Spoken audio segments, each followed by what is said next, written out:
Hello guys, welcome back to another video, and today is going to be part 2 of my Homefront card review series. So, as you might have seen, I joined Bear and Core over on Bear Gardener's channel, where I reviewed some of the cards that I'm going to review here today. So some of these you might have already seen before if you watched that video.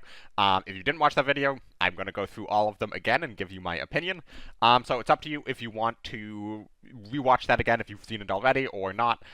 Perfectly understandable either way, but before you click off the video, there are a few cards at the start of this video which they covered in their part 1, which I was not a part of. So there is a few cards here that I have not voiced my opinion on before, so stick around for that at the very least. Or stick around for the entire thing, because I do have a fair amount to say, stuff that I didn't necessarily think of in that video, or stuff that I didn't get around to saying in that video, or just like expanding on some of the thoughts I have in that video. So with that all being said, Homefront comes out on November 27th, which is about 24 hours as of the point of recording now. So I have a few more videos to do. I'm going to have, on top of this, 2 other card review videos plus the balance patch video. So yeah, expect a lot of videos coming out on my channel in the next 24 hours or so, and because I'm going to have to record a lot of these in a row, I'm just gonna skip the intro and jump straight into this and not try to spend too much time on this, while still covering everything I want to cover with each card. So, jumping into things, we have the F6F-5 Hellcat. It is a 3-credit 1-3 fighter for US, 2 operation cost. So already pretty abysmal body and stats, absolute trash. And it has the keywords Bond and Fury. So just a very quick refresher on Bond. Bond is if at the start of your turn you control a unit of that nation. So if at the start of my turn I control a US unit on the board, then Bond deactivates and does nothing. Now, if I do not have a US unit on the board at the start of my turn, Bond is active, and that means when I play this unit, I draw a fatigue damage. So I take 1, and then 2, and then 3, and then 4, etc. And that's just when playing it. So, yeah, makes Bond is basically just an exclusively negative keyword. There's a very small handful of cards that, like, theoretically synergize with Bond, but like basically none. And then Fury obviously can attack twice, and then it has the additional text: when this unit attacks, it and the top unit of your deck gets +1/+1. So basically, if this can attack twice, that is +4/+4 of stats. All it costs is a hit of fatigue damage, and then 7 credits of investment, 3 to play it, and then pray your opponent can't remove it, and then 2 per attack, and you get 3 damage. Yeah, so this card is abysmally terrible. The only thing I can think of is it is a cheap card with Fury, so like if the US maybe just wants to do like Patton, Hellcat, reduce its operation cost to 0, and then buff its attack, and then play an OTK deck. But I feel like there's just better ways to OTK your opponent.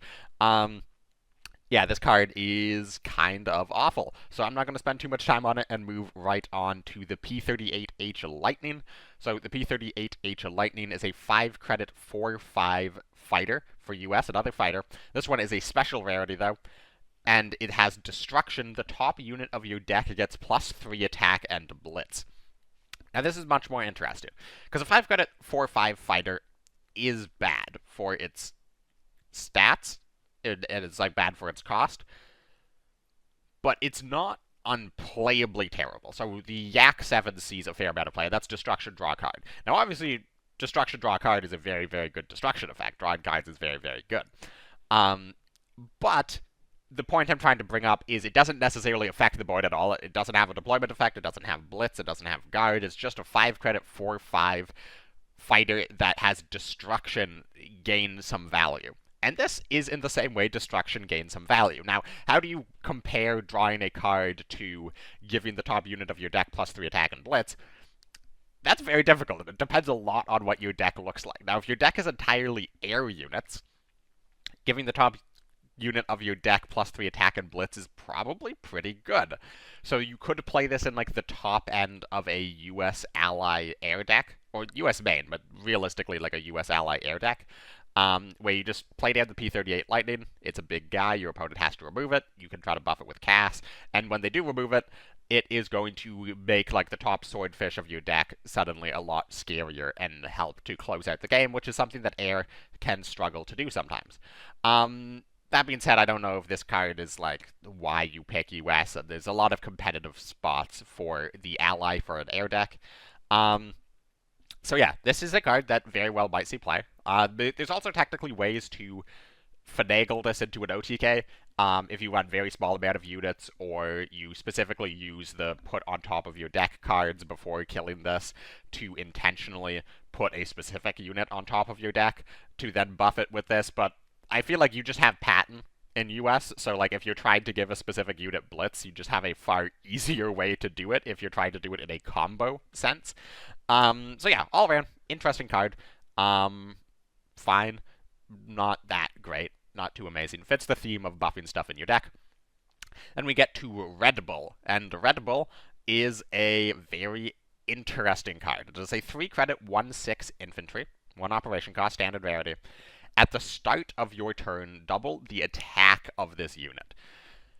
So Red Bull can get out of hand really fast, because if you don't buff it at all, you play it as a 1/6, and then on your turn it's a 2/6. And that's still pretty mediocre. Like a 2/6 infantry for 3 is below rate, with no other keywords. But then you push it to the front line, and then your opponent gets a second turn with your 2/6 Red Bull. And then if they can't do anything, then it's a 4/6. On your turn, it can attack into the HQ. And a 3-credit 4/6 is good. That's above rate. That is a good card. And then you pass it back to your opponent, and if they still can't remove it, then it passes back to you, and now suddenly it's an 8/6. And you drop your opponent down to 8 health, and you are threatening lethal on the next turn. Now, obviously, that is a fantasy land where your opponent can't remove a 6 health unit, and also can't suppress it, and also can't trade into it, and also doesn't have guards. So that is a fantasy land, and because it always is at the start of your turn, there's no way to like cheese OTK your opponent with this.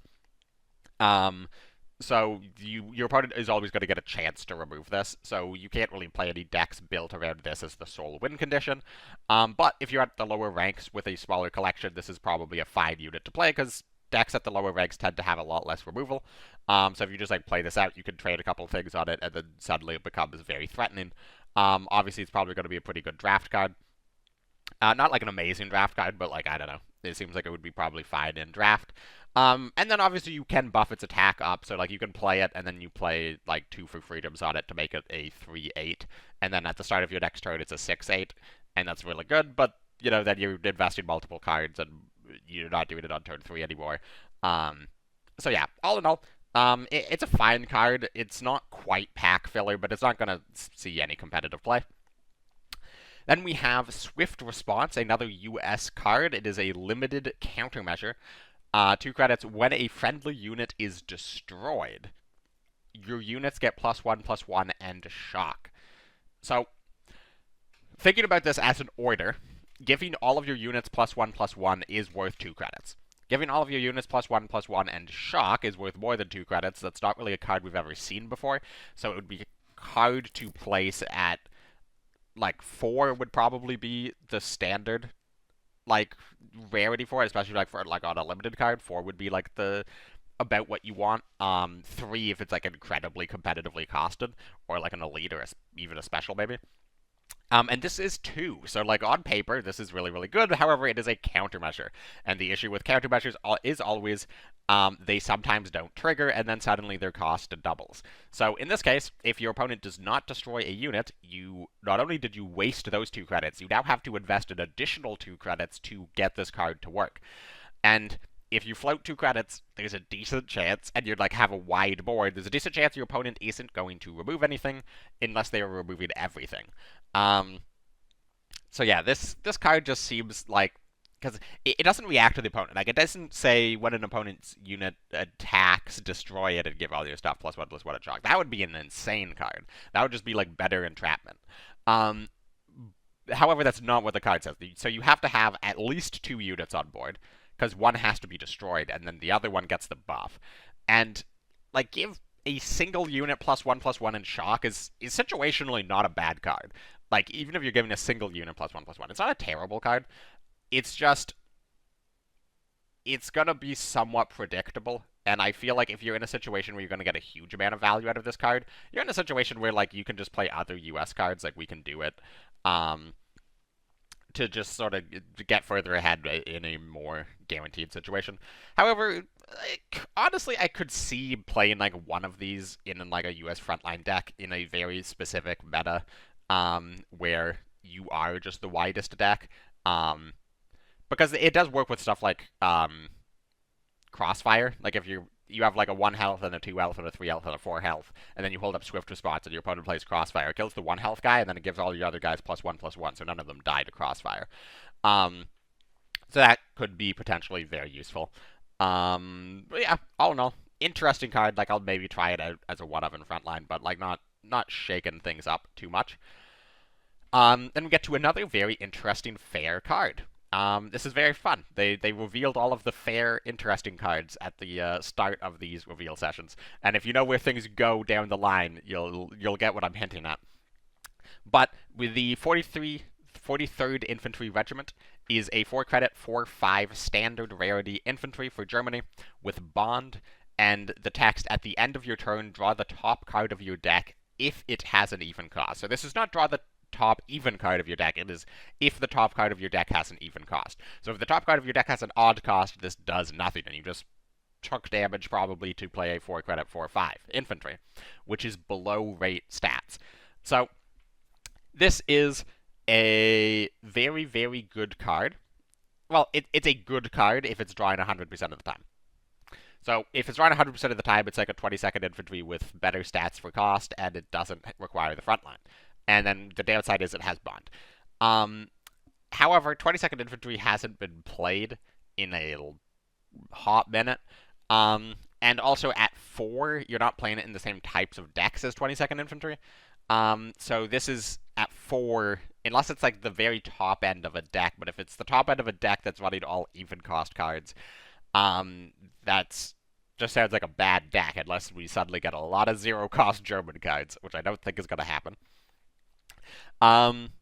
However, something that I mentioned in the bear video is you don't have to play this card in a deck with exclusively even cost cards, because even if this draws a card 75% of the time, like if your deck is more even than odd, it could be a good card. And even if it's drawing 50% of the time, like you just have like a normal distribution of even and odd cost cards, this is still like, if it's drawing 50% of the time, that's not terrible. It's not competitively good. Germany does not lack that much for card draw. However, it's not terrible. Like if you're at a lower rank, or obviously this is very good in draft, where card draw is quite important. And in draft, this is probably drawing about 50% of the time. And in draft, you'll take a 4-credit 4/5 infantry that draws a card 50% of the time at the end of your turn. So it's always guaranteed to trigger once. Not guaranteed to draw a card, but it's guaranteed to at least trigger a single time before your opponent can even answer this. And if it draws a card to replace itself, then you're probably fine in draft and lower ranks. And now, obviously, there's a card that I haven't gotten to yet, but that has been announced, that reduces all of the cards in all of the odd cost cards in your deck by 1. So that makes all of your odd cost cards even. So that would mean that this works 100% of the time. However, that is a 4-cost card, and that also draws itself on turn 4, so it kind of gets into a weird curve position. And if you're playing that type of card, I'll talk more about that when we eventually get to that card, but I don't think you're probably playing these in the same deck most of the time. Then we get to the London Irish Rifles, which is a 2-credit 2/4 infantry for Britain, limited rarity, and we're just fully embracing the 2-credit 2/4 body being the new standard, for like the standard body for infantries, because power creep is real and alive in Homefront. It has the additional text: when you play a card with Bond, deal 1 damage to the enemy HQ. Now, it's my understanding that this is a card with the Bond word printed on it or added to it, not necessarily triggering Bond. So you don't have to be taking the damage for this to work. Even if you're negating the damage, because Bond is deactive, it's still on the card. So this will still trigger the damage. And this is a piece for Britain got a lot of things for a very infantry-heavy, cheap aggro deck focused around a lot of bond cards. And this is supposed to be just like your turn 2 play in that deck where you play this guy down. Itself doesn't really do anything, but it's kind of hard to remove. It's a 2-credit 2/4, and it's just going to start chipping away at the opponent's HQ when you play the rest of your cards. And I don't know, it's fine. We've seen enough cheap bond cards for Britain where it's like, okay, yeah, maybe that is a deck where you could just dedicate all of your card slots to that win condition, and if that is the case, you'll probably throw in London Irish Rifles as like a fine card. But in general, it's not amazing. I think dealing 1 damage to the enemy HQ on a trigger is very, very low impact. It is probably the least important card in the deck. However, I think you might still just throw it into the deck anyways because it's a 2-credit high health body that's going to stick around to deactivate your bonds, and it does do something, technically.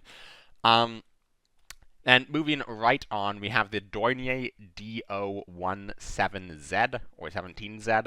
It is a 3-credit 2/4 bomber. Special rarity for Germany with the text, once per turn, gain 2 credits and draw a card when an undestroyed unit leaves the battlefield.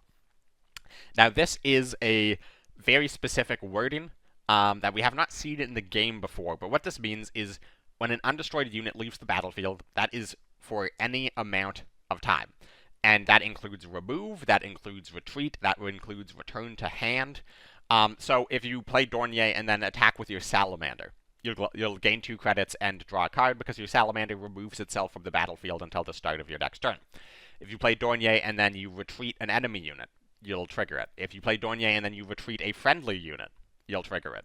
If you play Dornier and then you Sendai your opponent's unit, or you play Kyoto to remove your opponent's unit temporarily, you'll trigger it. If you play Dornier and then you played Isolation or Distant Front or any of the Japanese remove a unit until X amount of time cards, you will draw a card. If you play Dornier and then you Tactical Strike to destroy their unit, or you play Sky Barons to destroy their unit, you will not trigger it because the unit was destroyed. Follow me? So, the body, 3 credits 2/4 bomber, is not a particularly good body. However, the effect is obviously very powerful. Gain 2 credits and to draw a card on a trigger is very, very good. The issue is I don't see there is not enough ways to trigger this card consistently in a deck that seems like it will be particularly good. The big question is, how does this work with something like Distant Front or Isolation, where if you play Distant Front, which is remove a unit with 3 or less attack until the start of your next turn, will you trigger Dornier if you play Distant Front on the Dornier? And I would assume not, based on wording and how other things interact. However, if you do, then you could theoretically do like a German-Japan or Japan-German deck where you're running a lot of Distant Fronts and Dorniers and you're just kind of cycling through your deck and drawing a lot of cards. But again, what's your big win condition? Why are you doing that over other stuff in Japan or other stuff in Germany?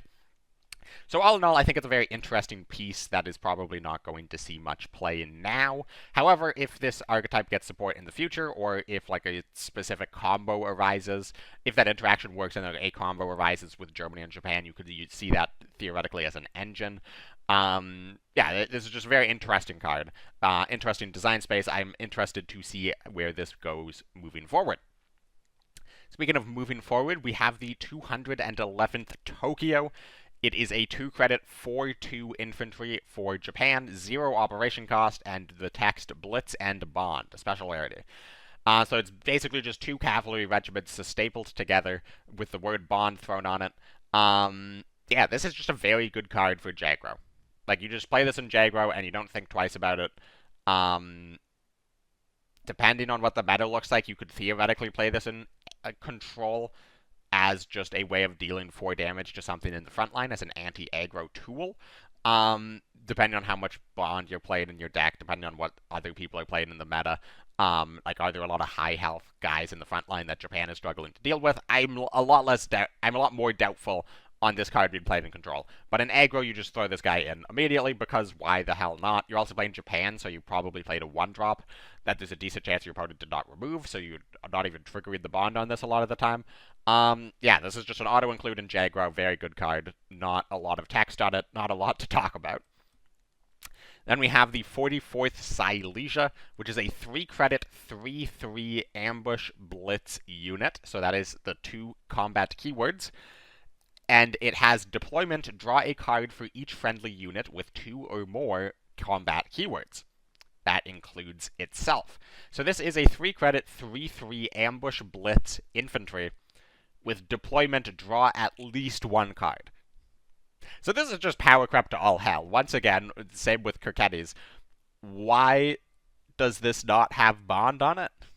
Like, this is like such a power crept effect. Why did they just forget to put bond on all the Soviet cards? Like, it is silly.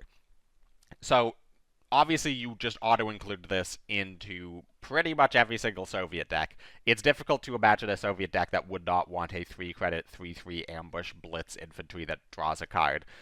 And obviously, if you're playing this in control, or you're playing this in the keyword soup deck, or as Core has named that deck, where you're just playing all of the keyword synergy stuff, you're going to be drawing more than 1 card on this a healthy amount of the time. So, like, just in control, this triggers off of the Elite T-34, this triggers off of Train, this triggers off of Naval Brigade, this triggers off of Kirkenes, obviously, then, because you're definitely running Kirkenes in the deck.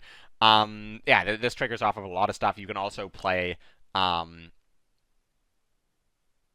of Steel, which is choose 1, add a hammer to your hand, or give all your units heavy armor 1. You could play that to give all your units heavy armor 1, and then play Silesia, and now suddenly stuff like Korsun and Bryansk regulars are both drawing you cards off Silesia.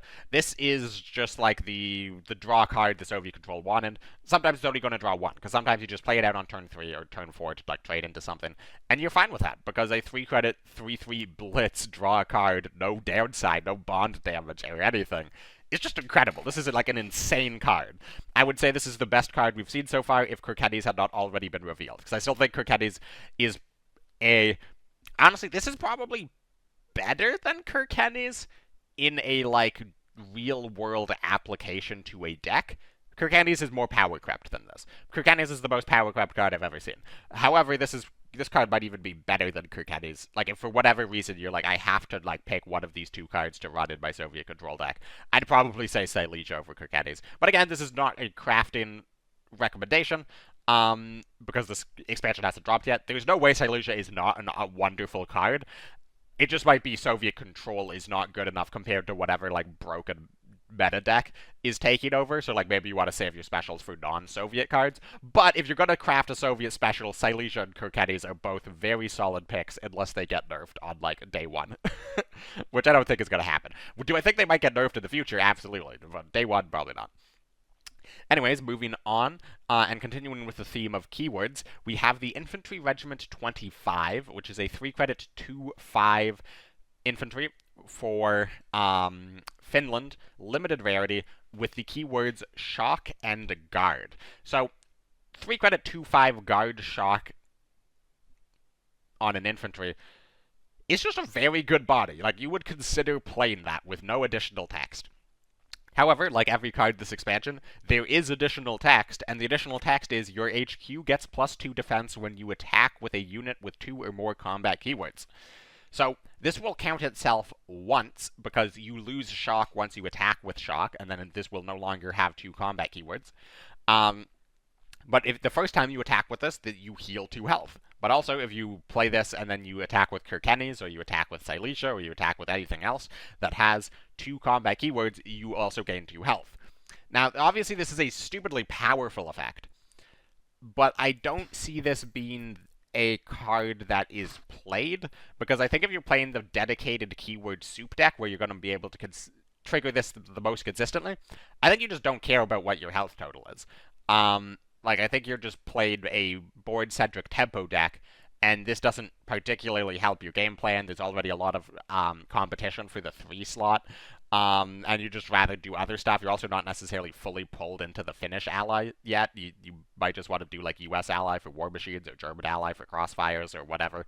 So yeah, I don't think anyone's going to actually play this card in a competitive deck anytime soon. However, it is a good card. Then we get to the Professionals. Oh boy, this card. So the Professionals is a 7-credit, 7/8 infantry elite for USA with 2 operation cost. And it has just a lot of text on it. So it has Blitz. It has Bond. Once again, I don't know why Bond isn't at the start of all of these cards. It has Smokescreen for reasons that are completely beyond me, other than they wanted this to have 2 combat keywords. And but they didn't want to like make it any better, so they just gave it a completely useless combat keyword. And the reason it's useless is because this unit has Destruction. All units in your deck get +2/+3 and a random combat keyword.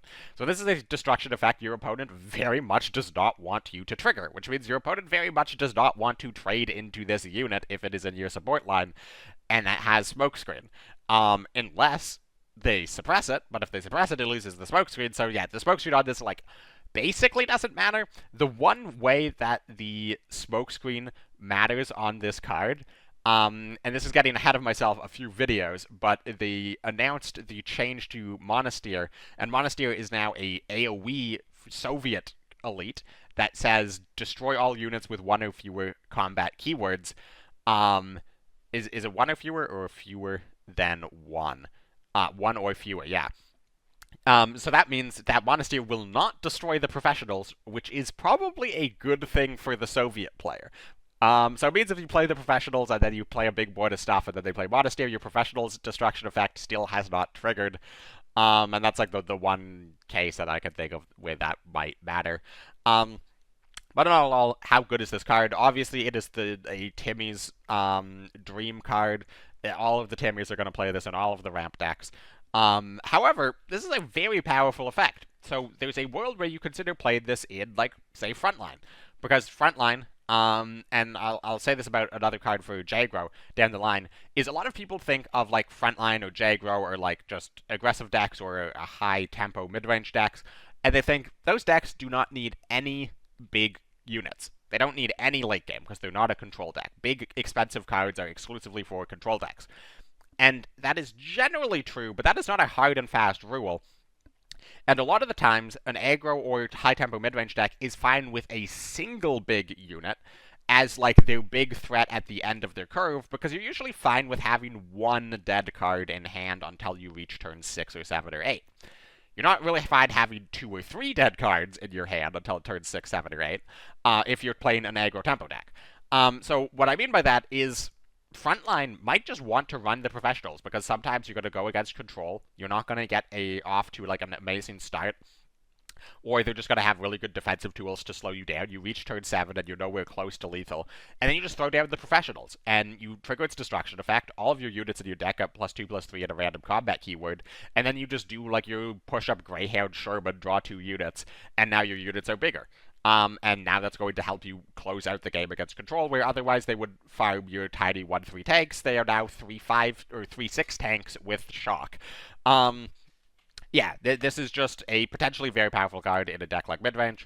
And there's also theoretically ways to cheat this out early. You can cheat it out on turn 3 or 4 with Mayhem.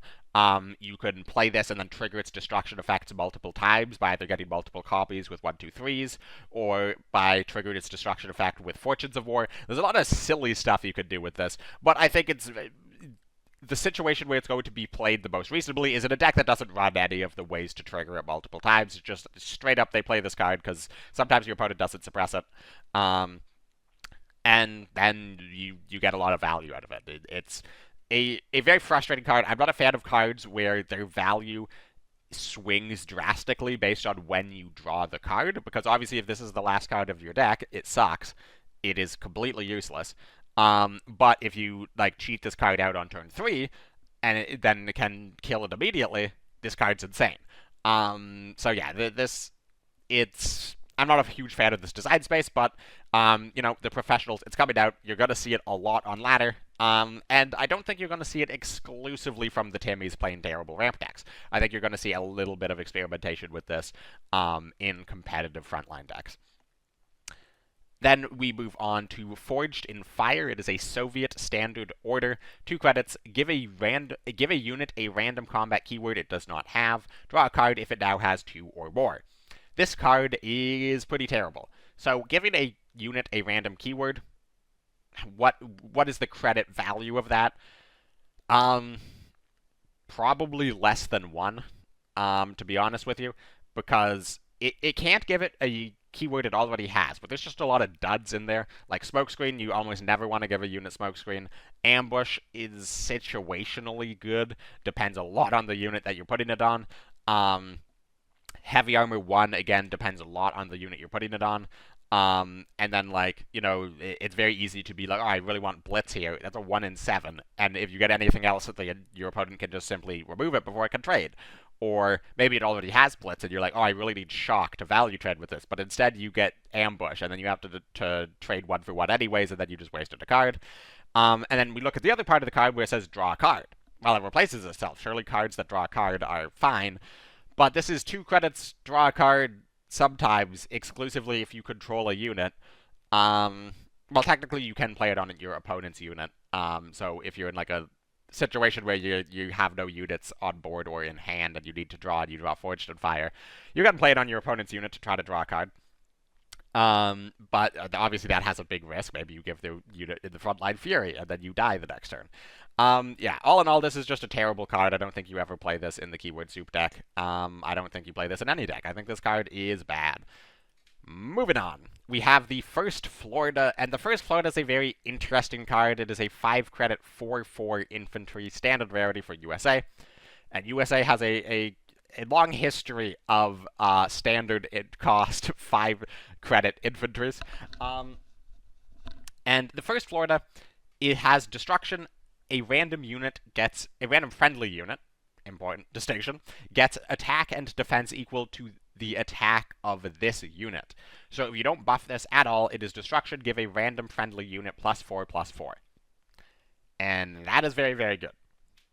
And then if you buff this at all, that only goes up. So if you play like for freedom on this, and then you have like a Greyhound in the front line, and then your opponent kills it in your support line, it's give a friendly unit +6/+6.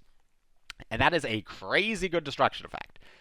The issue is, if you're playing a ramp deck, you're not going to consistently have units on the board, because obviously if your opponent just simply kills this, well, you don't have other units on board, nothing happens.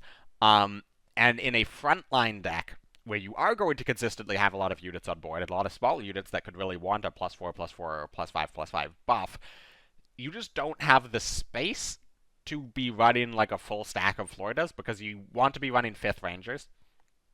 Because 5th Rangers is just better than this, because 5th Rangers has 0 operation cost and blitz, so it could affect the board immediately.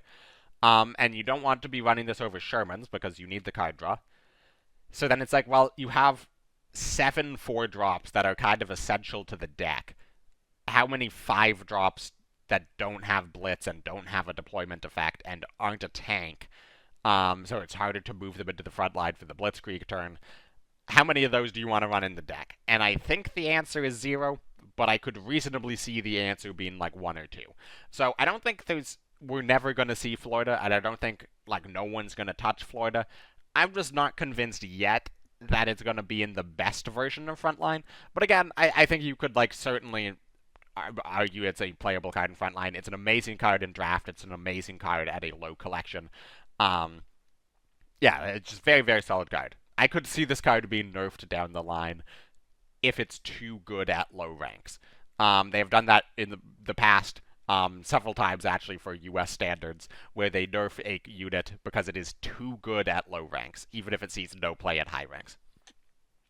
Then we move on to Poland. And Poland, as it's becoming a reoccurring bit on my channel, always gets absolutely trash cards.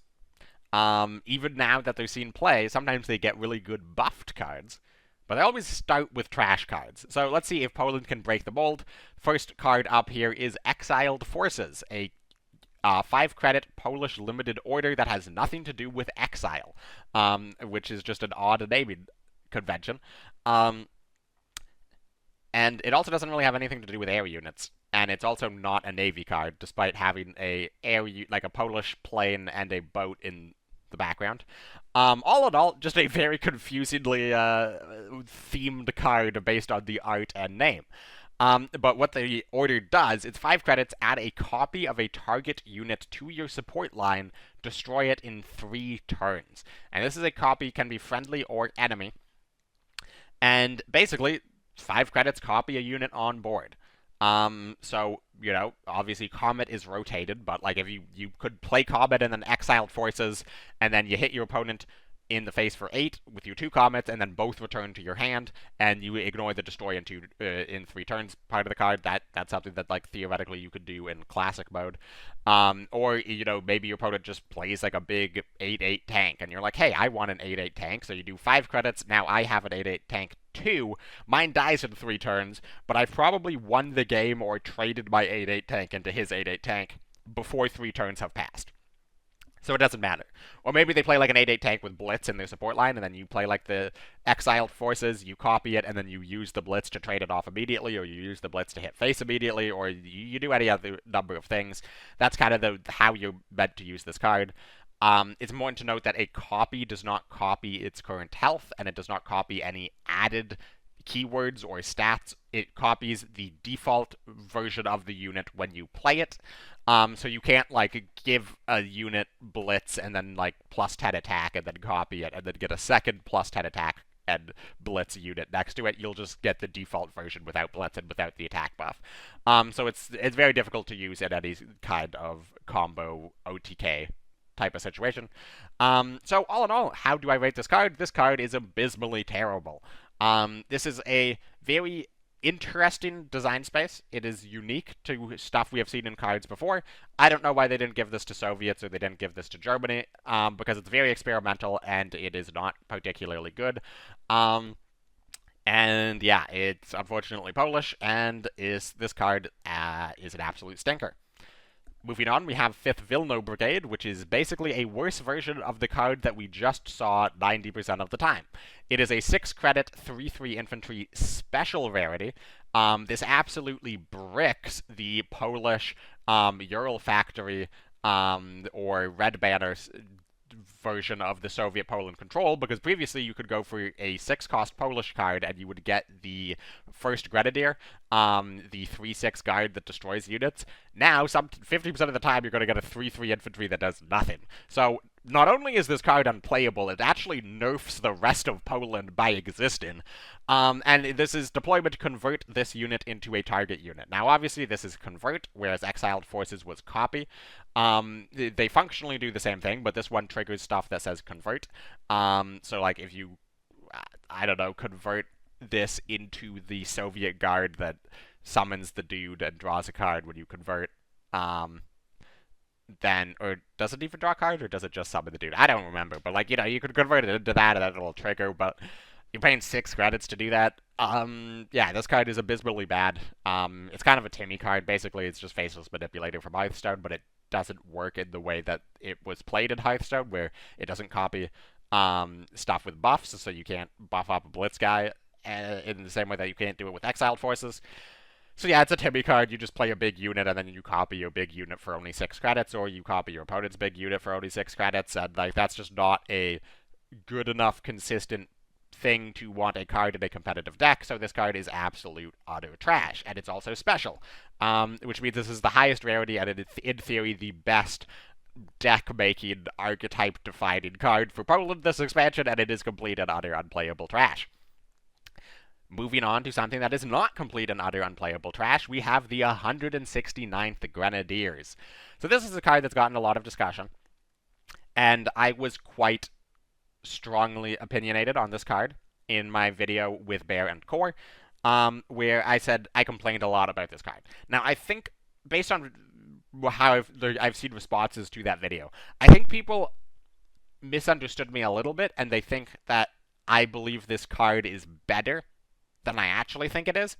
I just think this card is, like, categorically unfun, and it's going to create a lot of matchups and game states where you just feel like you have immediately lost to the game because this card comes onto the board. I don't necessarily think that's going to happen a lot of the time. I think a lot of the time they play this unit and either you like 1-for-1 trade it, or you have an order that kills it immediately so it doesn't trigger its destruction effect and you 1-for-1 trade with the order, or they just like simply go face and don't play orders, and then you're forced to trade down with this on your turn. So, like, there's a lot of situations where this card is not going to be great. But there's a lot of situations where this immediately wins the game. Now, I figure I should probably describe what this card does for the people who did not watch the Bear and Core video. So this is a 5-credit 5/6 Elite for Germany with the passive effect, the enemy discards a card at random after giving an order. And this has been confirmed that if the order kills 169th Grenadiers, the effect does not trigger. So if you play 169th Grenadiers and then your opponent hammers it, or they extended barrage it, then this dies and they do not discard a card. Now, if they, say, want to double surprise attack this to kill it, they play surprise attack to pin it the first time, then they discard a random card. And then they play the second surprise attack and they don't discard a second card. However, there's a chance that the randomly discarded card was the second surprise attack and then they can't kill this, and then they lose the game. This also means that if they, for example, play, your hand is completely empty and then you top deck Convoy and you play Convoy, you will discard one of the two cards drawn off the Convoy. So yeah, this card is very, very oppressive into certain decks, and in just some of the time. Like, some of the time, you're not going to have your specific removal order when this hits the board, and the issue with that type of thing is most of the time, if with other removal check units, so units that basically say, hey, remove this immediately or I'm going to start getting massive advantage, most of the time, if you're playing a control deck and your opponent plays a removal check unit and you don't have your removal, what do? You start playing orders to draw cards to find your removal. This prevents you from doing that. So this basically shuts off all of your orders. It shuts off your AoE removal. It shuts off your draw. For the most part, it also shuts off just like your certain win conditions, like developing research. It shuts off ramping. This shuts off a lot of things, and obviously, there's a lot of ways for your opponent to remove it immediately or suppress it. However, there's also a lot of times where they're not going to be able to do that immediately, and then it's going to either drastically delay them on what they want to do, or it's going to just completely eat into their hand. And that's the thing with this, is it's a unit. So if you play 169th Grenadiers, and then your opponent removes it with an order immediately, you are perfectly fine. They are down a piece of removal, and you traded 1-for-1. If this discards any number of cards, you are happy. Like, there's just no downside to play this card. There's no reason to not play this card in every single control deck. There's no reason to not play this card in every single mid-range deck. Now, you're not playing this card in aggro, but because aggro doesn't really care about your opponent's hand size. And if you're playing against aggro, you probably don't care about discarded cards as much. But yeah, in control and mid-range, this card is absolutely nuts. It's going to see a ton of play. It's practically an auto-include in those decks, and it's going to single-handedly win you the game some of the time. Now, again, not going to single-handedly win you the game all of the time. It's not just like a silver bullet. It is a silver bullet to some decks, but it is not a just like free win card across the board. But yeah, it's a very stupid card. I hate the design space. Germany did not need any more elites that were very, very good and auto-include in control decks. I think they have enough of those, and you know what? They really have, like, I feel like we're good with the amount of random discard in the game right now. We did not need more of it, especially in the form of a very powerful elite unit. But anyways, moving on, we get to the King's African Rifles, which is a 3-credit 4/4 infantry. So solid, normal infantry stats is a special rarity for Britain. With deployment, choose a unit in hand. Give it +1/+1 and bond, which is abysmal. Or give it +3/+3 if it already has bond, which is insane. So basically, you play this in a deck with bond units, and then you give your bond units in hand +3/+3. And this is quite good, because we have seen bond units so far for Britain. We have the Fury tank, the Fury 2/3 Valentine, that has deployment if you played a British infantry last turn. gain Blitz. So if you play King's African Rifles, the next turn you can play a Valentine as a 5/6 1 operation cost Blitz Fury tank. That's insane. There's a bunch of 1-drops, and then there's the card that I think is the next up in this list, which is just absolutely insane. So in short, this card is insane. You auto-include it in the aggro British Bond deck, or the mid-range British Bond deck, however that ends up looking. This is one of the signature important cards to the Bond archetype. Incredibly powerful. And depending on how many Bond units you play in like other decks, you theoretically could fit this into control if you're just running a lot of Bond units. I doubt that you are. But like I'm just thinking Japan has a lot of control Bond units, like the Japanese Guards. So like if you're playing British ally for another reason, you could run African Rifles in that deck. Your African Rifles is not enough of a reason to specifically pick Britain, but if you're already picking Britain, then that's probably something you could contemplate for that. But all in all, very powerful card in that specific Bond deck. So it's not the next. It wasn't this one, but it's we'll see the elite I'm talking about shortly. The next one up is a British elite. It is a 3-credit 3/5 infantry guard called the Pompadours. And 3-credit 3/5 infantry guard is good. That is just like great. 3-credit 3/5 guard is something that you are happy with. Like that would just be a 3-credit 3/5 guard vanilla is probably something that would see play in a a non-zero amount of decks even today. Now, of course, it has additional text, which is well in hand. Your HQ gets +1 defense each time you play a card with Bond. So this is just a way for any British deck that's played a lot of Bond, to negate some of that Bond. Now again, this does not matter about triggering the Bond, so you will get the healing even if the Bond is negated. But you don't care about your health, in an aggro deck or a mid-range deck, particularly, unless you are either particularly slow mid-range or your self-damage, obviously. So the gain +1 defense in that deck, not that important at all. So, not a key elite to the deck whatsoever.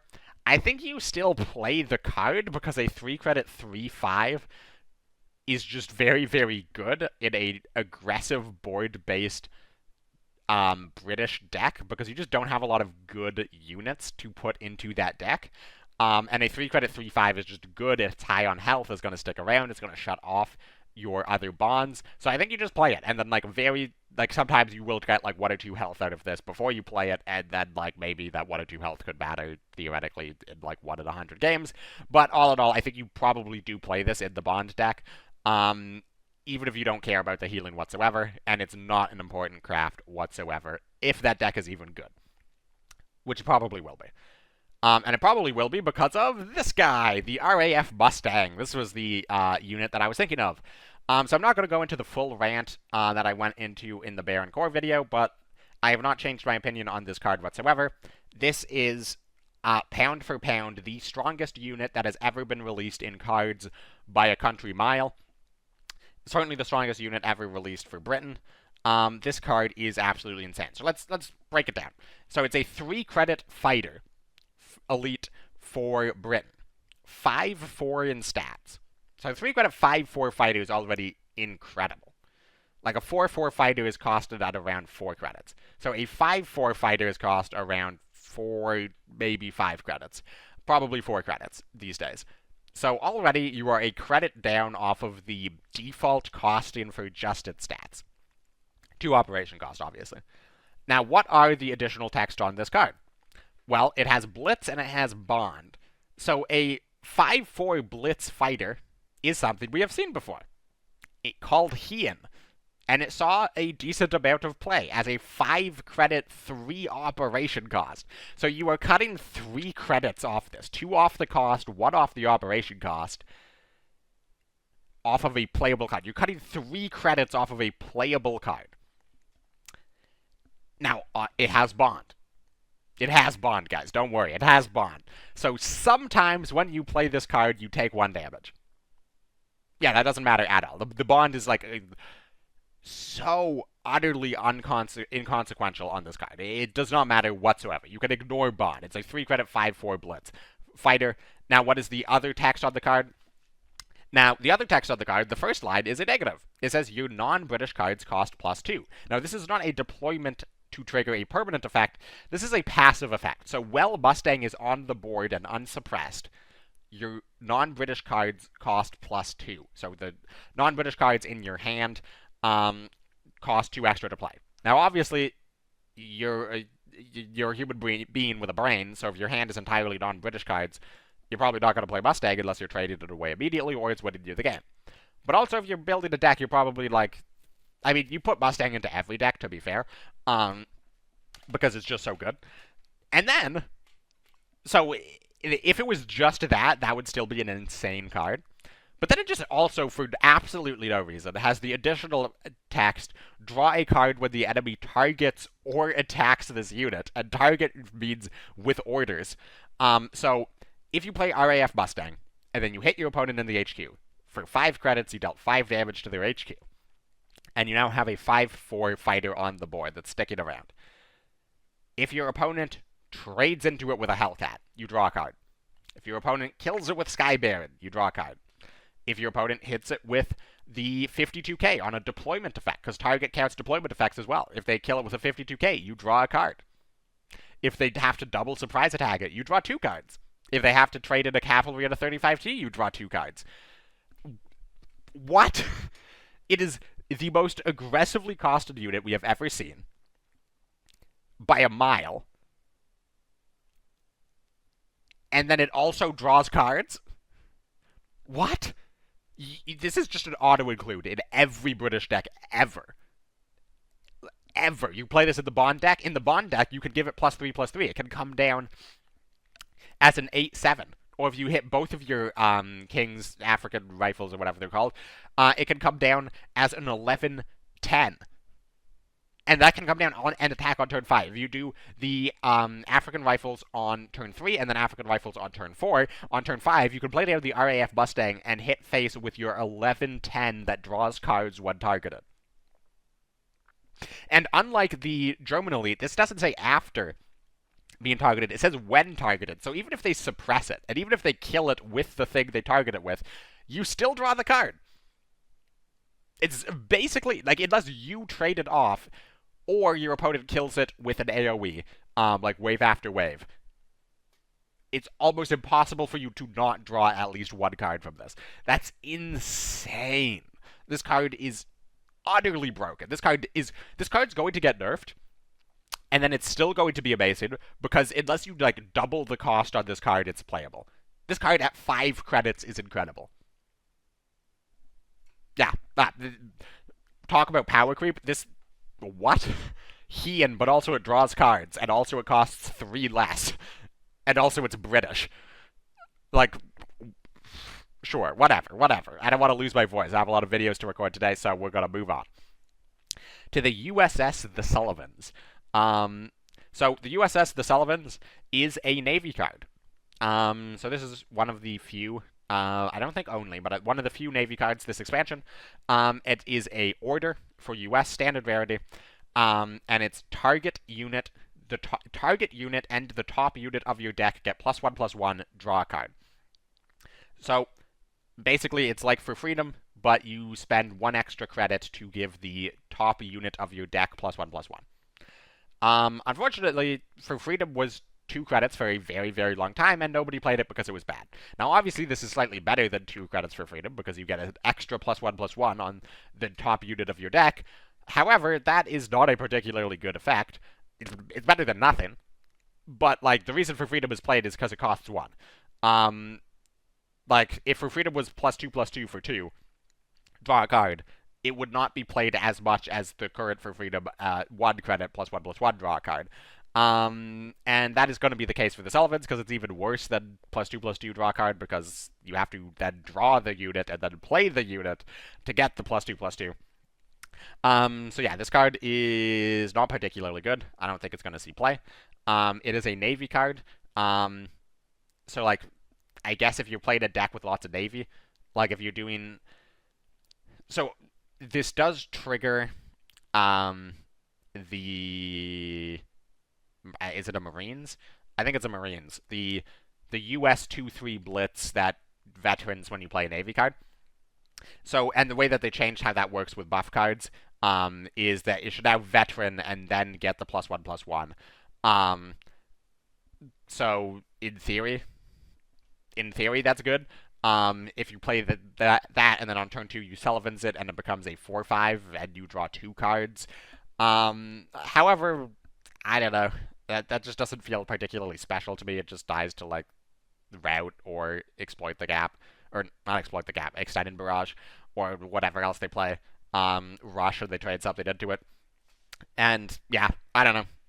Maybe if you're playing it with like the German deck and you have the FW, that gives you the productions when you play Navy cards. Like I just feel like you need more when you play Navy triggers on units than US has. So I think you have to be playing Japan Ally or you have to be playing German Ally for this to be considerable in a Navy deck. And I also think Navy decks are just bad. So yeah, not that great of a card. Now talking about not that great of a card, we have the Big Three, which is an abysmally terrible card. So it is a 4-credit special for US, and the US has been getting some real duds in this expansion, which I suppose is pretty on brand. The US does tend to be the Poland of main nations. So the Big Three, 4 credits, special order for US. Each friendly unit gets +1/+1 for each friendly unit not of the same nation. Now this is a little bit confusing. So we'll start with the most simple case. Is you have one US unit and you have one German unit, let's say. It doesn't matter what the other nation is, but you just have a unit of your ally nation. And you have a US unit. You play the Big Three. Both units get +1/+1. Because there is one German unit, so the US unit gets +1/+1. Well, there's one non-US unit, so the US unit gets +1/+1, and there's one non-German unit, so the German unit gets +1/+1. If you have 2 US units and 1 German unit, the 2 US units get +1/+1, and the 1 German unit will get +2/+2. So on and so forth. Now, this does work if you have, like, exile stuff, so if you have, like, 2 US units, a German unit, and a Polish unit, the 2 US units will get +2/+2, and the German unit and the Polish unit will both get +3/+3. So suddenly you're like, oh, that starts to sound really, really good. Unfortunately, that's not really how deck building works in cards. But you can't guarantee that you'll always have access to units of your other nations. So the first thought of the like most playable deck you could put this in would be like Heinz. Would be German US Heinz, where you just spam out a lot of cheap units. Well, let's say in Heinz you have a combat engineers and a Greyhound and then a Panzer A and a 35T, +2/+2 for all 4 of your units on board. Not bad, right? I mean, not great, but not bad. Unfortunately, if you have like 4 Panzer 2As and no US units, this is 4 credits, do literally nothing. And that's not good. So yeah, this card is absolutely worthless. There's just better AoE buffs you can play. Like, I low-key would probably rather play the, whatever that awful buff we looked at in day 1 was. The, give your US and British units +2/+3. I'd probably, like, rather play that for 6 credits than the Big Three. This card's bad. I will say, this card has the possibility of being insane, but, like, for every time it's insane, there's, like, 9 times where it does absolutely nothing. So yeah. Then we have Layforce, which is another card for the aggro British Bond deck. So Layforce is a pretty awful design space, in my opinion, but we'll get into it. So it's a 1 credit, 1 operation cost, 2/2 infantry. So that's pretty standard rate. And then it has Blitz, but it also has Bond. So the Blitz makes up for the Bond. And then it has the additional text, your non-British cards cost +1. So it's just like a baby effect of the Mustang that we saw. And this one is actually a lot more meaningful because the Mustang has Blitz and is a threat that your opponent must kill immediately. So it's almost certainly never going to actually come up. Whereas this it does have blitz, but it's not a must-kill immediately at all. So your opponent could very easily just, like, leave this on the board a little bit, and suddenly that tax could matter a lot. So this, even if it's only +1 rather than the +2 on the Mustang, this is a lot worse because it is going to stop you, like you're going to have to pay the tax, or you're going to be taxed much more often than on the Mustang. But then it has the other tax, gets +1/+1 when the enemy targets or attacks it. And this is where things get a little silly. So, if your opponent just targets it with a rout, it gets +1/+1, and then it turns into a routed troop, and the effect didn't matter. If your opponent targets it with a sudden strike, it gets +1/+1, and then it dies. Or they target with, like, an amphibious assault, gets +1/+1, and it dies. However, if they say you play this in your support line, and then they target with a through the bridge, dealing 2 damage to it, it gets +1/+1, and then takes 2 damage, and then it survives, because it's now a 3/1.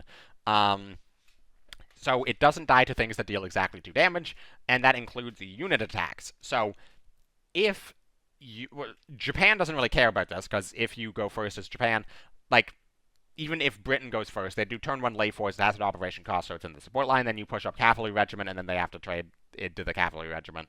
And then it's fine at 1-for-1. But, like, let's just say a world where Japan misses Cavalry on turn 1. Or, like, they play turn 1 Recon to do turn 2 35T. And then the British player pushes Layforce to the front line.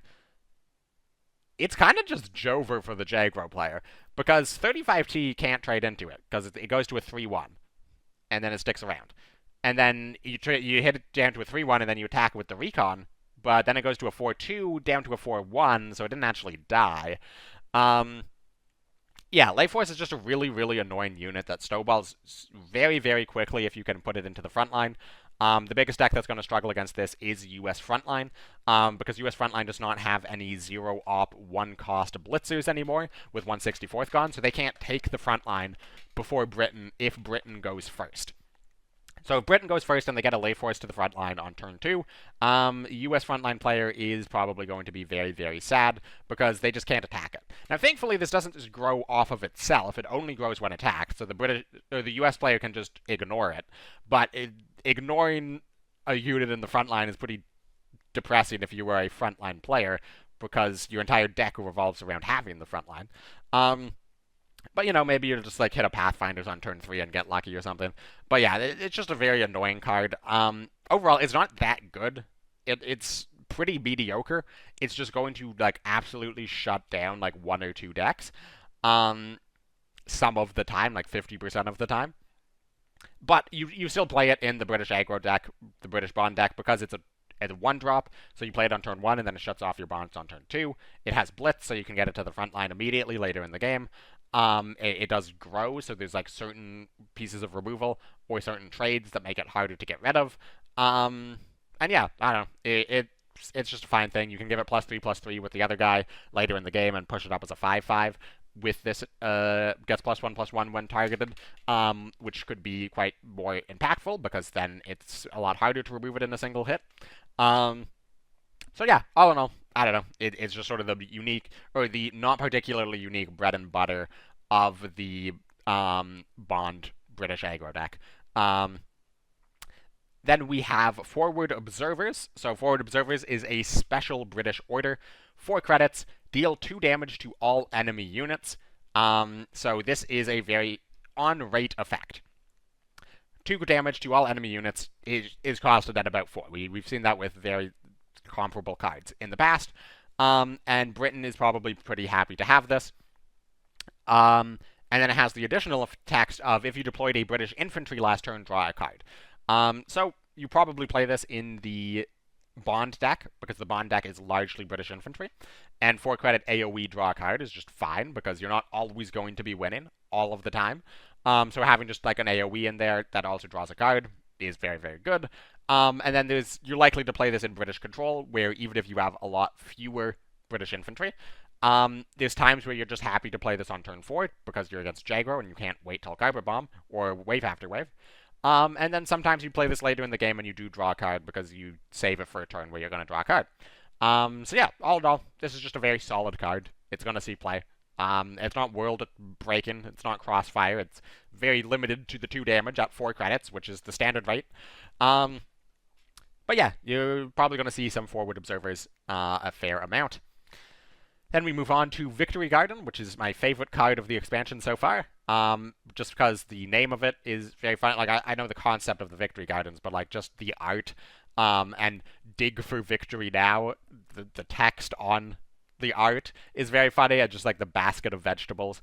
It's just a very fun card, very eye-catching and iconic art and name. And now what does Victory Garden actually do? Well, it's a 3-credit order for USA Elite Rarity. Each US unit in your deck gains Destruction. Give the top unit of your deck +1/+1. So it is most comparable to Island Hopping, which was a old US Elite from Legions, I believe, which was give the enemy HQ when you deal 3 damage. When this takes 3 damage, on a turn, give a unit +2/+2. So basically, it meant that whenever you hit the opponent in the HQ for 3 damage on a turn, at least 3 damage, or combined damage that you dealt, one of your units would get on board would get +2/+2. So it's that similar vibe of you take a tempo loss, a 3-credit tempo loss, but you get theoretically near infinite value moving forward in the game. And it's very, very similar. And Island Hopping was never particularly good. I played it a lot because I really liked it, but it wasn't the best way to build Frontline. It was probably just better to play Blitzkriegs and play cards that try to close out the game immediately rather than going for infinite value. And this is probably the same. Like, realistically, this is probably worse than just playing Blitzkriegs. Because it's very, very slow. It doesn't affect your units on board. It does not even affect the units in your hand. If this was hand and deck, this would be a lot more playable, and I wouldn't be surprised if they consider buffing it to hand and deck down the line. But as it stands, only deck, it's not great.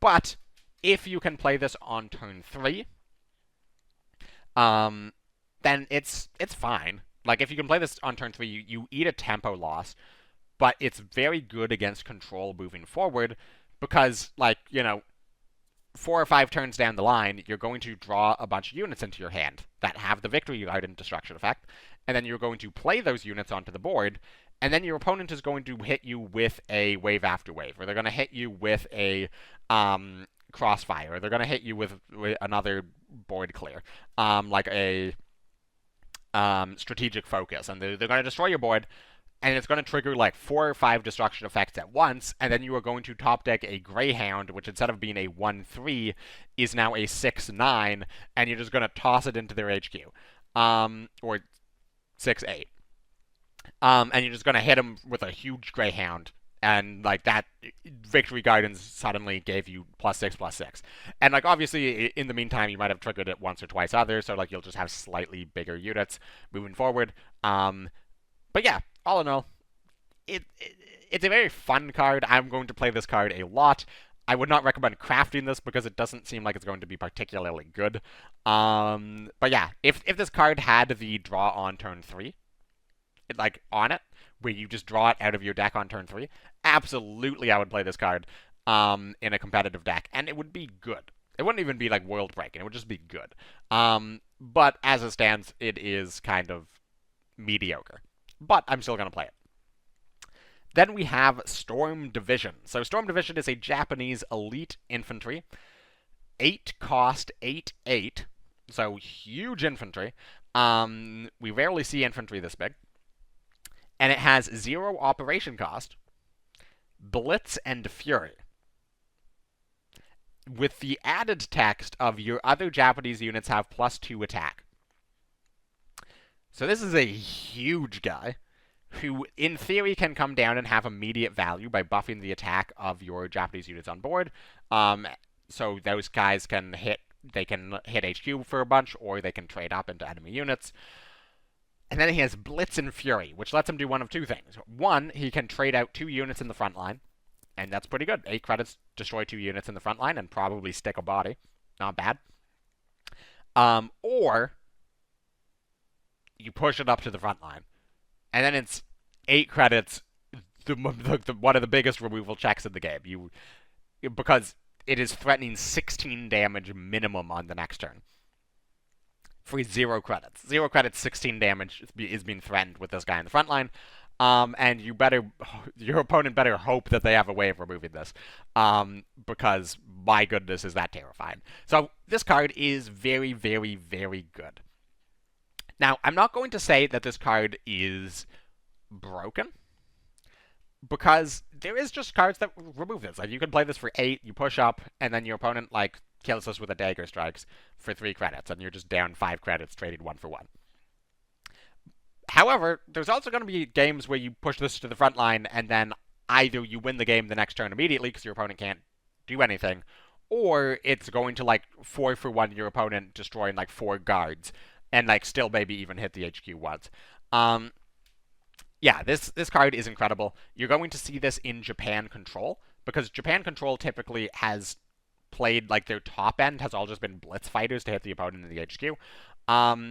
And those have been pretty mediocre. Like, I think Kika, I've said this before, I think Kika in Japan Control is bait. I think it's terrible. I think it just makes your deck worse.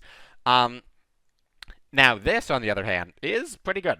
As I mentioned in the part 1, it looks like there might be a unit-based Japanese control deck, and if that is the case, you'll probably play Storm Division in that deck, because again, it can be used as removal, or it can be used as a single card massive threat to close out control mirrors, or even just close out aggro games before they can, like, top deck burn you out. But also, and this is where I'm theory crafted here, stick with me, and I think I lost some people here in the previous video. I think you can play this into Jaguar. I'm not saying, like, it's an auto-include in Jaguar by any means, but I think that there's a world where you could feasibly argue that you should play this in Jaguar. And that's because it's, and I mentioned this before with the professionals, it's fine for an aggro deck to have 1 top-end card. You don't need 1 top-end card, but it's fine if an aggro deck has 1 top-end card, assuming that they aren't, like, heavily reliant on, like, double Enigma for card draw, or, like, Feigned Retreat, where they're going to discard their hand at some point, or anything like that. But with the current version of Jaguar, where you have Sasebos, you have Recons, you have Scouting Parties, you have Expansions, you have all of these cards that draw a lot of cards, that don't necessarily care about a dead card in your hand, and then even, like, Akagi, like, you're probably fine shuffling this back into your deck to draw 3 cards off of an Akagi if you run 1 or 2 Akagis. It's not going to be the end of the world. But if you draw this in Jaguar, 1, Jaguar is going to have a lot of 0-op units that might be sticking around on board, so you are a lot more likely to get immediate value out of this on turn 8 in Jaguar. And 2, it's just like an immediate removal check. It's literally just like, I'm going to crush you next turn if you can't remove this. And I think Jaguar's pretty fine with that, because Jaguar is often in a situation where, I mean, Alpenfesting's gone, so that probably doesn't really matter, but, like, where you kind of, your opponent has made it over the hill, and things are looking up for them. They're starting to guard up. They've healed back a bit off of the brink of death, and, like, now they're at, like, 14 health or 12 health or whatever, and you're like, well, I've already dropped, like, my Kia, and I've dropped my Death Pressures. It's very difficult for me to burn from hand anymore, and, like, it's at the point of the game where if I just keep spamming out my tiny little Jaguar units and drawing a bunch of cards, they're just going to have some board clears or, like, a big guard that's going to 3-for-1 me, and it's going to be difficult to get across that front line, or across that finish line, I should say. And then if you're in that situation, and then you just slam down a Storm Division, you're just going to win the game on the spot a decent amount of the time. Obviously, sometimes they're just going to dagger strikes it, but, like, then you would have lost that game anyways. But Storm Division might single-handedly win you a lot of those types of games, so that's why I think there's an argument to be made that Storm Division is going to be played in Jaguar. Again, that's not, like, a hard prediction that, like, 2 months from now in the World Championship, or not, 1 month from now in the World Championship, everyone's going to be playing Jaguar with Storm Division. I'm not saying that. But I think it's possible. Like, I think it is going to be worth checking out, and it's going to be worth looking at the meta and saying, is there enough control going around where this is important, or are games, like, decided well before turn 8? But yeah, that is sort of my pitch to you guys on Storm Division. Then we have the 40th Panzer Grenadier. It is a 4-credit special for Germany. 2/3 infantry, 1 operation cost with blitz and a bond. A 2/3 with blitz for 4 credits seems bad. Bond seems awful. I would have rather this just didn't have blitz or bond. Then it has deployment, send a unit to hand. Draw a card if it is friendly. So you can do 4 credits, bounce your opponent's unit, and make them respend all their credits for it. So like if you spend 4 credits and you bounce their 8 drop, they're now down 16 credits, and you are down 4 credits. So that is a 12 credit swing. That is not insignificant. Now, the other part of this is where you draw a card if you bounce your own card. That gets a little questionable, because either you want your own card to be very cheap, but then if you're running very cheap cards to bounce, the quality, like the power level of drawing a card is weaker than if you're playing a lot of higher value cards. But if you're playing a lot of higher value cards, it's a lot harder to bounce something without it being just a huge tempo loss. So I think that this card is much better the majority of the time bouncing an enemy unit. Now the question is, does Germany need that type of card? And I think the answer is probably not. Like, it's fine, but it also has bond on it, and like this is, I don't understand why this has bond and the Soviet cards don't have bond. It just seems very wild to me. Yeah, this, I don't know. I think you're going to see people play this card like a little bit once the expansion drops, but like once we move forward, I don't think you're going to see this card a lot. There's just better ways to draw cards in Germany without eating a tempo loss. There's better ways of removing cards in Germany. Yeah, like maybe as like a top end in like a Heinz type deck where you use this to like bounce like a guard and then you blitzkrieg or something. But like even then, like just play suppression. Even if you don't have an air unit, it's 1 credit, suppress the guard, and then you save yourself 3 credits. Yeah, I don't know. This card seems pretty mediocre. But then we will move on and look at the last card of this video, and that is Kenrad. It is a 2 credit limited German order. And all of you Blitzkrieg enjoyers who are mourning the loss of Blitzkrieg in Standard, you can rejoice for Kenrad, because oh boy is this card good. So, this card is a 2-sentence order. The first sentence is send a friendly unit to your hand. So that's not that good. It is 2 credits, and the only way to play it is by targeting a friendly unit on the board and you return it to your hand. So you are spending 2 credits to lose tempo. The second part of this card says your German units everywhere get +1 attack. So that is on board, in hand, and in deck. Get +1 attack. That is incredible.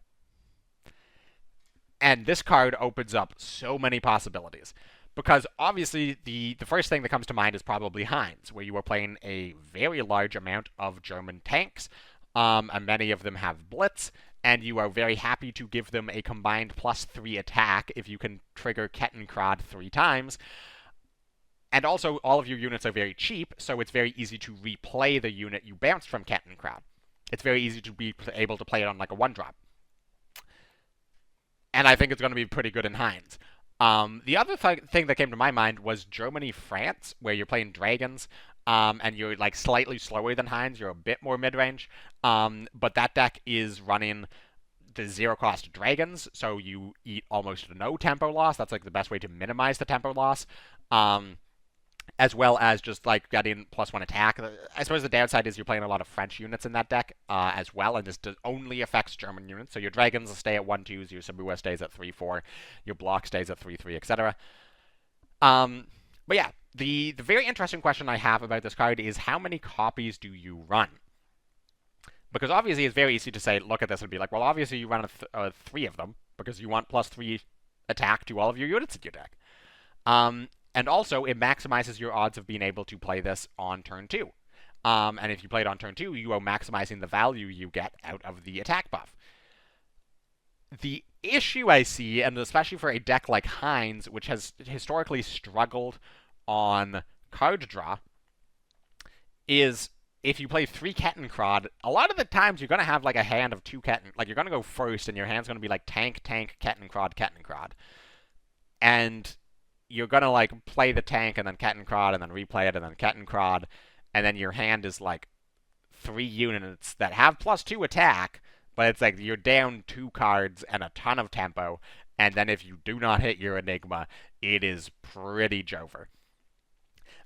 So I am worried about the potential tempo loss and essentially effective card draw loss of hitting too many of these too consistently in a deck like Heinz. But I'm not saying like you're only playing 2. I think it probably most likely you are playing all 3 of these, but I just think it is worth considering. That is not, there is some thought that needs to go into it of do you play 3 of these? And putting thought into that is something you didn't have to say about Blitz Doctrine.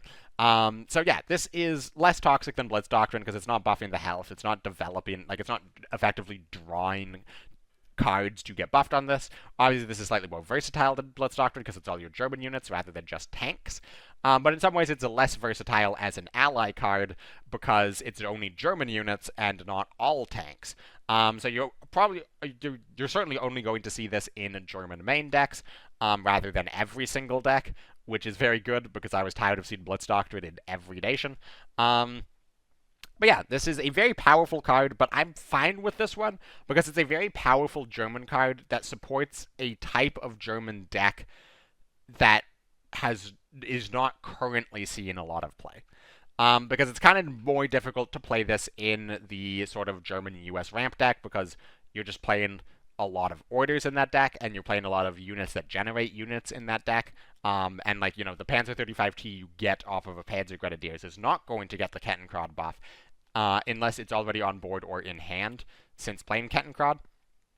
So yeah, all in all, very interesting card. I'm a little worried that this is going to be too good long term. So I wouldn't be that surprised if this, like, I don't know. That's the thing is that this card at 3 credits is like abysmal. So like I don't know how you would nerf this. But yeah, it's maybe this gets nerfed in the future, but maybe not. We'll have to see how good this card ends up being.